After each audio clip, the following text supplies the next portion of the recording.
بسم اللہ الرحمن الرحیم۔ تختی نمبر 3 حروف مقطعات۔ جیسا کہ آپ سب کو پتہ ہے کہ اس لیسن کو پڑھنے کے لیے میں نے آپ کو مد کی جتنی بھی قسمیں تھیں وہ میں نے آپ کو ساری کی ساری بتا دی۔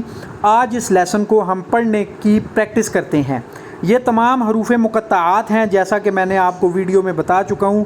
یہ قرآن پاک کی مختلف صورتوں کے صرف شروع میں آتے ہیں یہ الفاظ، ٹھیک ہے، اور یہ باعث برکت ہوتے ہیں یہ الفاظ، اور ان کو جو پڑھنے کا طریقہ ہے وہ میں نے آپ کو قرآن پاک میں نے سارا جو ابھی میں آپ کو پڑھ کے بھی دکھاؤں گا، اور جو مد کو لمبا کرنے کا یا جو کھینچنے کی جو کنڈیشنز تھیں وہ ساری میں آپ کو ویڈیو میں بتا چکا ہوں۔ دیکھیں جی، پہلا جو حروف مقطعات ہے یہ 3 الفاظ کے اوپر مشتمل ہے، الف، لام اور میم۔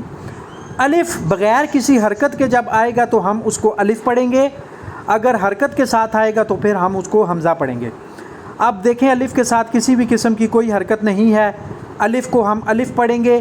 لام کے اوپر بڑی مد ہے، مد یہ حرفی مد اس کو کہیں گے، جیسے کہ ہم پیچھے پڑھ چکے ہیں۔ اور میم کے اوپر بھی حرفی مد ہے، اور میم کے اوپر تشدید ہے، شد ہے۔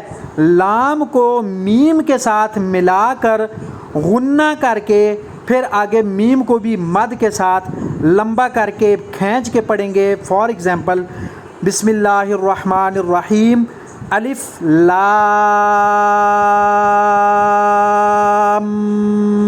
میم۔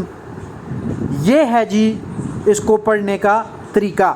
کم از کم 4 یا 6 الف کے برابر اس حرفی مد کو لازمی لمبا کریں، کم از کم 4 یا 6 الف کے برابر۔ اسی طرح آگے والا الف لام میم صاد۔